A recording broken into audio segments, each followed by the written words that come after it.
Bonjour à tous et à toutes.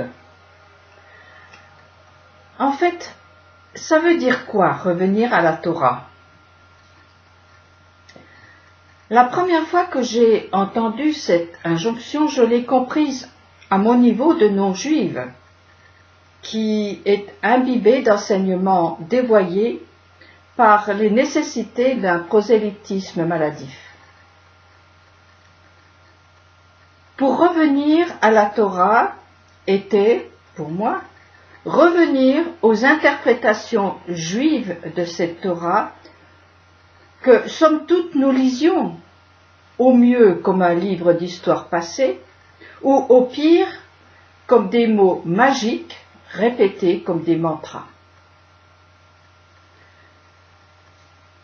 Cette Torah-là n'avait rien à envier au moulin à prière bouddhiste, et surtout, elle n'avait aucun impact dans ma vie, à part un vague sentiment d'appartenance à un groupe qui se disait sauvé.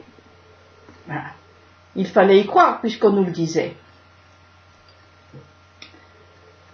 Très vite, j'ai renoncé à vouloir faire comme les Juifs, parce que ma vie de tous les jours ne m'en laissait guère le loisir, et surtout, intuitivement, je sentais que ce n'était pas à cela que la Torah nous appelait.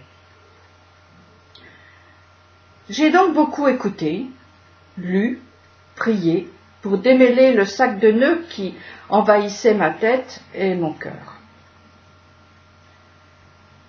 Loin de tout comprendre, des mots me parlaient plus que d'autres. C'est surtout le mot « épouser » qui m'a accroché, interpellé. Épouser, comme l'ont fait les Hébreux au pied du Sinaï, me convenait bien. On prend, on verra après. N'est-ce pas un peu ce qui se passe lorsqu'on se marie? Loin de tout maîtriser, il y a une grosse part de pari sur l'avenir. Dites-moi, quel genre de mariage est-ce lorsque l'un des partenaires étudie en long, en large et en travers celui ou celle qu'il va épouser? C'est un peu le principe des partenaires qui veulent essayer et vivent ensemble pour être sûrs que ça va marcher. Bien sûr, ça ne marchera pas, parce qu'un époux ou une épouse ne sont pas les mêmes personnes qu'un collègue ou une collègue, qu'un copain ou une copine. Le mariage change les personnes et les surprises, bonnes et mauvaises, ne manquent pas. Pour la Torah, c'est la même chose. Celui ou celle qui va vers elle pour l'étudier avant de l'épouser se trompe, parce qu'elle ne dira pas la même chose à celui ou celle qui l'aime qu'à celui ou celle qui la décortique comme on autopsie un cadavre pour savoir ce qu'il a dans le ventre. Je prends et je verrai bien ce qu'elle a à me dire, cette parole, donnée à des hommes et des femmes sortis d'une servitude qui les a transformés en masse soumise, pas très loin de celle que nous vivons dans les religions. J'avais besoin d'une relation vivante avec la Torah. J'avais besoin qu'elle agisse d'une façon particulière. Comment? Quoi? Je ne savais pas trop.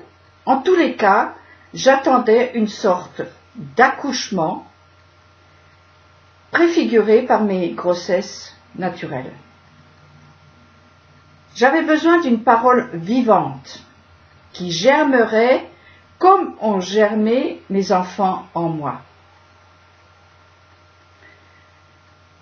C'est en croisant la section biblique qui correspond à ma date de naissance que j'ai compris le sens de mes besoins et la mission qui m'est impartie sur cette terre.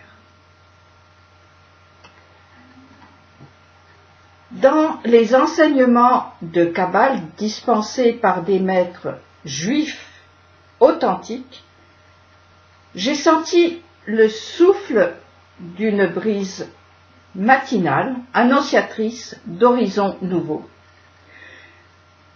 Ce qui m'a le plus parlé, c'est le secret des lettres hébraïques. Chacune d'elles était un monde qui effectivement trouvait en moi de quoi germer et porter des fruits. Le retour à la Torah est devenu pour moi un retour aux lettres qui ont servi à la création.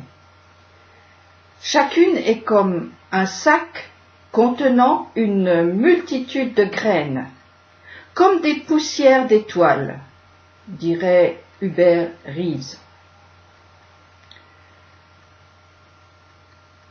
Les mots dits à Adam et Ève le jour où ils ont dû quitter le jardin d'Éden prennent tout leur sens au regard de ce que je viens de dire. Il leur avait été dit, c'est à la sueur de ton visage que tu mangeras du pain, jusqu'à ce que tu retournes à la terre d'où tu as été tiré. Car poussière tu fus, et poussière tu redeviendras. Job lui-même est passé par ce trou d'aiguille. Il a dit, c'est pourquoi je me rétracte et me repens sur la poussière et sur la cendre. Pour Abraham, les termes employés sont un peu différents. Éloigne-toi de ton pays, de ton lieu natal et de la maison paternelle et va au pays que je t'indiquerai. Mais pour tous les trois, le sens reste le même. Tourner la page, plus vite dit que fait. Mais il faut y retourner à cette poussière. Il fut soir, il fut matin, et une page se termine. Il est temps de passer à autre chose, de revenir à la réserve des lettres et écrire une autre histoire. Tant que Adam et Ève, représentant tous les êtres humains, mangeront le pain rassis du passé, c'est à la sueur de leur front qu'ils se nourriront. Ce n'est qu'en revenant aux énergies cachées dans les lettres hébraïques qu'ils mangeront le pain de la délivrance, un pain sans levain.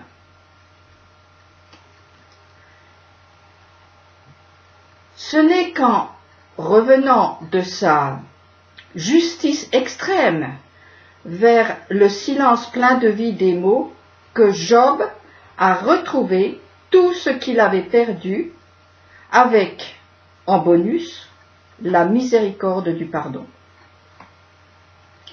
Ce n'est qu'en quittant la fournaise des idoles que Abraham rencontre la fécondité de la poussière dont il est fait.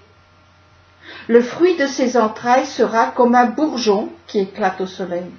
Une pluie d'étoiles recouvrira la terre lorsqu'il revient vers sa terre.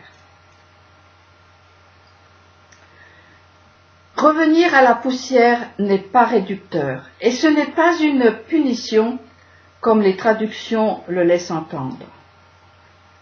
Revenir à la terre d'où l'Adam a été tiré, c'est revenir vers ses racines, les dépasser pour arriver aux racines des racines qui sont les 4 lettres du nom divin.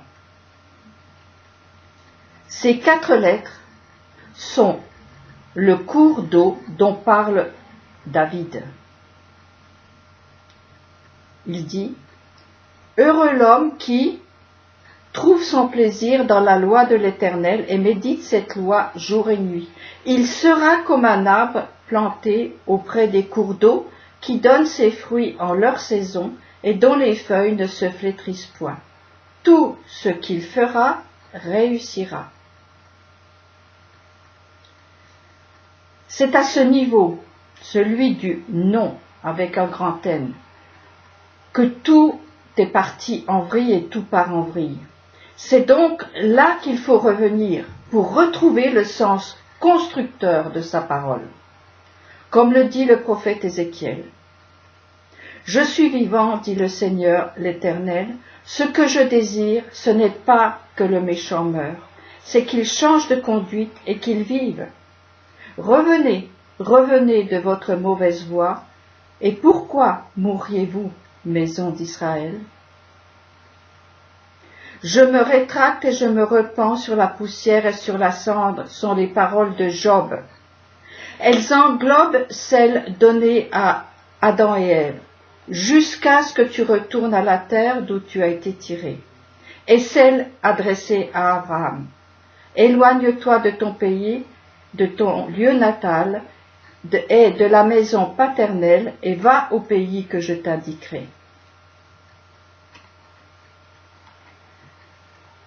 Chacun d'entre nous, issu de racines détournées du courant de la vie, mais pour celui qui en prend conscience et veut s'accomplir, il doit faire ce retournement pour retrouver le souffle des mots qui sont à l'origine de la création.